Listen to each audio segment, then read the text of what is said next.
Hi, my name is Ashley and I'm the creator of the Neora Business Tracker. I'm here to talk to you today about how to populate your sheet so that it will work for you.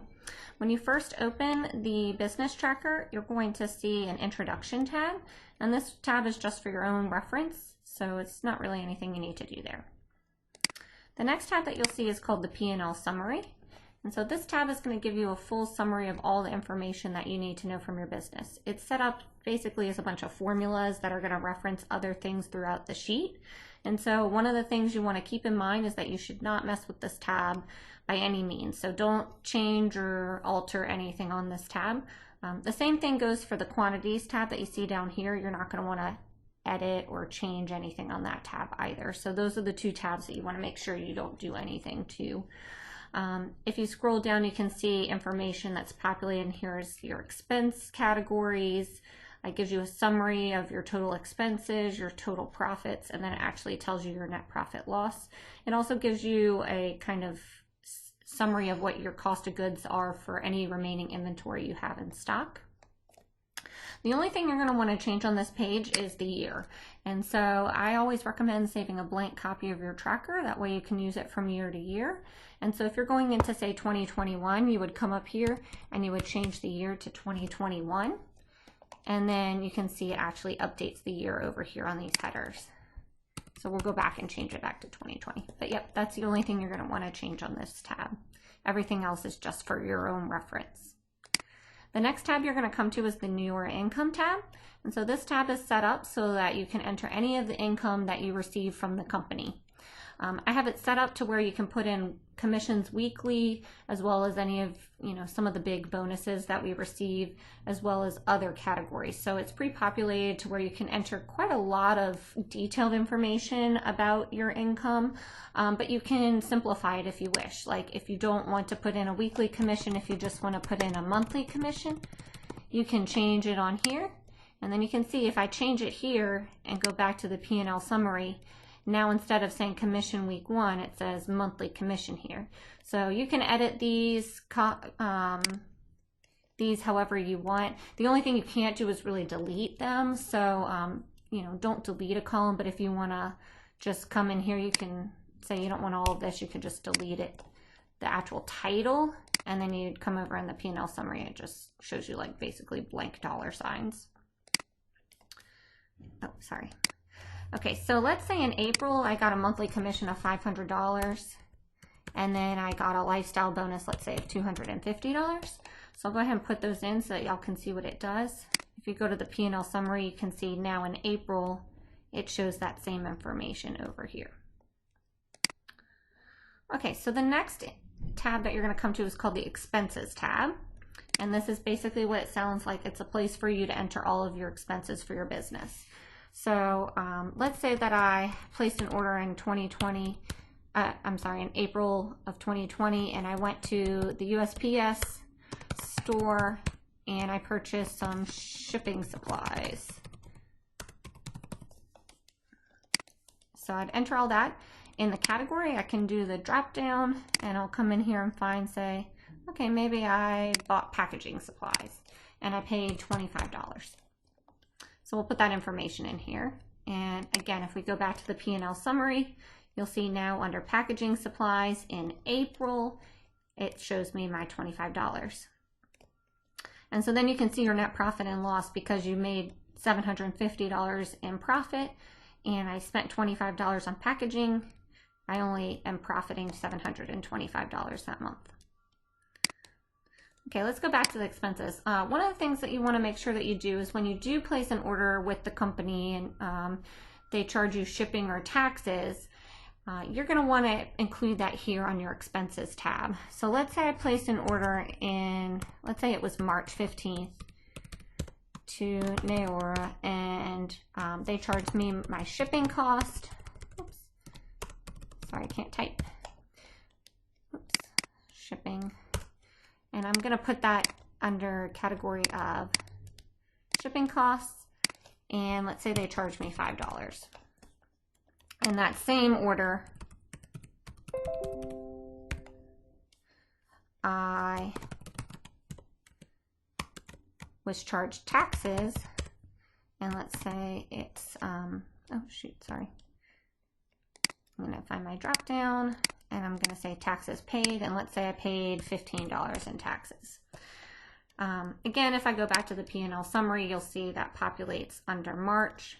But the key here is that when you're entering your items, I'll show you in a little bit, when you enter your items that you've purchased from the company into the Neora Orders tab, you're only going to be putting in the retail price you paid, not the taxes and shipping. Those will come here under this tab. So taxes, shipping, sample cost, those all need to be entered under the Neora Business, or under the expenses tab. So that's pretty much it for the expenses. The only other thing that I would note here is that these categories, you can actually go in and change any of the categories you want. You can't add more, but if you say don't like where it says, I don't know, even other, you know, this is kind of an extra one, you could change it to say something else. So whatever you prefer to see under your expense categories, you can make it that. And then once you update it here, it'll show up in the drop down for you to be able to select it under your category. The next tab you'll see is your product list. So this product list has all the current products that we have in stock. And I know that we have some new products coming out and that we will have new products. So you'll see if you scroll down, there's plenty of room to add more products here. Let's say we're going to add in the Prolux, the hair care line that's coming out soon. So I'll put in Prolux shampoo here, and let's say, I'm not sure the cost on this actually. Let's say it's $55, 60, 60, 65, and 70. Let's just pretend that's what it is. If you put this information in here, then it'll become available for you to be able to select it later on in your sheet. So if you're missing a product, go ahead and make sure you put the product in here, and then it'll populate. One of the things that I'd also like to point out here is that this isn't necessarily an alphabetical order. And so if you want to see your products in alphabetical order, then you come up here to this little tab, click the arrow, and then click sort A to Z, and then your products will then show up in alphabetical order. So you can see where Prolux shampoo was down at the bottom, now it's actually showing up in the middle of your list. That's pretty much it for this tab. You can put any notes that you want in here, but that column is not necessary. So the next thing that I'm going to show you is the quantities tab, and this is another tab like the P&L summary that you don't want to touch. Everything in here is going to be reflected from somewhere else in the spreadsheet. It's all formulas, so try not to mess with this sheet. Your product list here, the product name and all the other information that you see here is coming directly from the previous tab, which is the product list. If you want to see your quantities in alphabetical order, go to the product list, alphabetize them, and then it'll show up the same way in the quantities tab. Just don't do that in this tab or you could end up with issues. One of the things that you can do is that you can filter by the quantity available. So I'll show you how to do that in just a little bit, but I just wanted to give you a brief preview of what this sheet looks like so that you know not to touch it for one. You don't want to mess with any of the formulas. The next tab is the customer info tab. This doesn't really carry over to anything else in the sheet, so you can kind of mess with this however or whichever way you want. You can put in information like a person's name, email, street address, if they've requested samples, what kind of samples you've sent them, any other notes that you want. So this is kind of yours to mess with. You can put any information in here you want, add columns if you want, and have at it. Okay, on the Neora Orders tab is where you're going to enter any products that you've purchased from the company that have now made it into your inventory. So it's not items that a customer purchased on your website. Those items will not come through here. It's only things that you've personally purchased from the company that now reside within your inventory or that you have at some point had in your inventory. So we're going to enter it. Remember we had that, I said we had put in that order on March 15th. So I'm going to say we purchased some things on March 15th. We're going to come into the product name tab. And let's say I did purchase that Prolux shampoo. So I purchased that. It's going to populate with information about what the ADO and the one-time prices are, as well as what the retail price is, just for my reference. Let's say I had it on an ADO, and so I paid $55 for it, and I actually ordered 2, and I received 2. So I'm going to put that information in here. Let's say also on that date, not only did I get the shampoo, but I also got some of the Wellness Chews Sleep Formula. And this one I also had on an ADO, so I paid $36 for it, and I ordered 1, and I received 1. So let's come over here to the quantities tab and see what's happened now. Now that I've entered information in here, you can see under the ProLux shampoo, it's showing that I have 2 available, and it's showing how much I paid for them.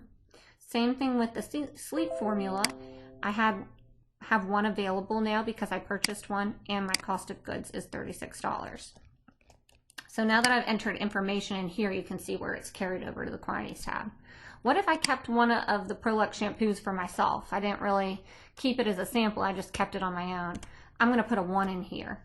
And so if I put a 1 in this column, and again I go back to the quantities tab, you can see now it's only showing that I have 1 available. If I kept this one and I actually kept it for my own sample, or something that I was kind of giving out as samples, then I could come over here to my expenses tab and I can actually expense that. And so what I would do is I would say on 3/15/2020, I purchased the product from Neora.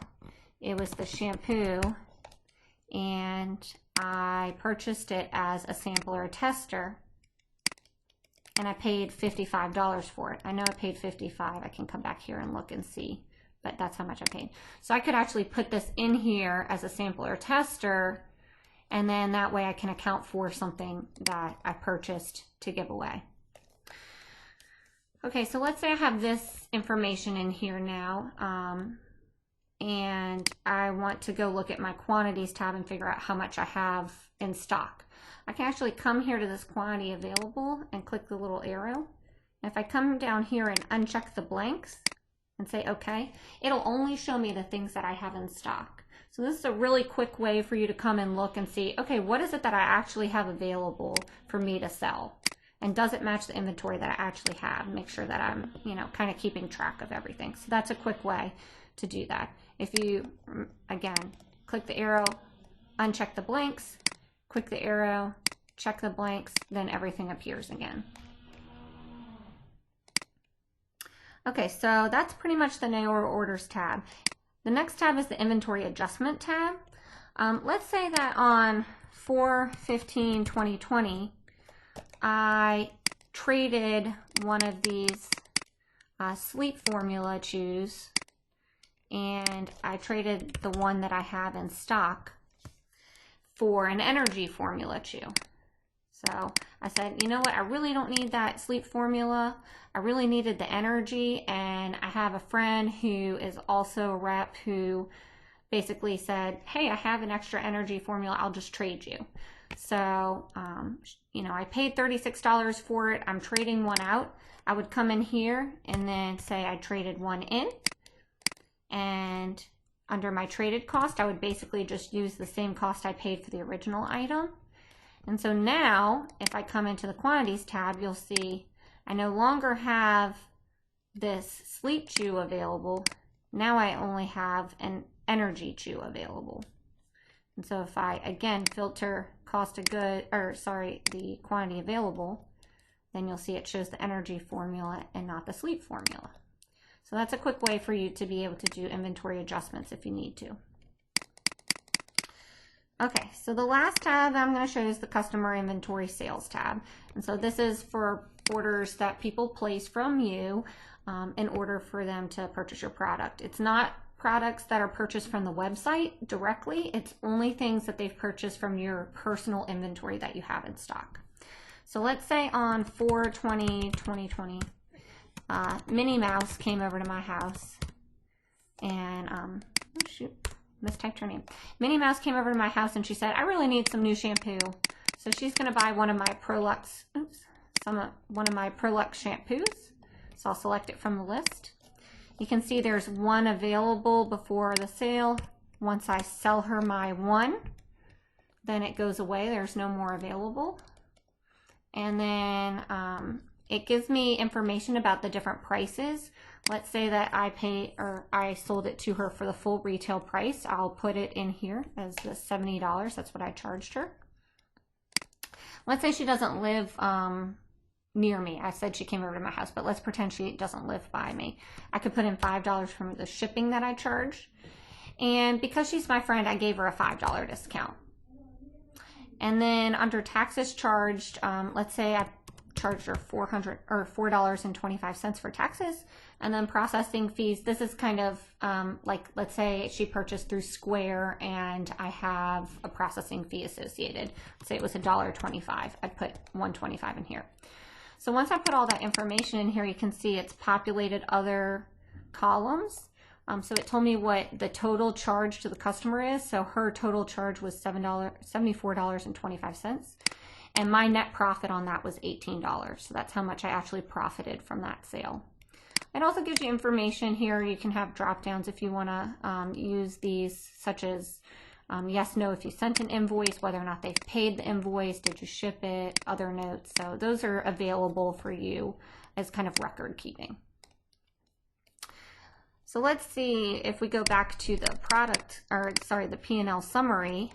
Now that I've entered a sale for Minnie, you can see where it takes into account the gross sale, the taxes, the discount that I gave her, as well as the cost of goods and the processing fee. So all the information is now accounted for in this sheet.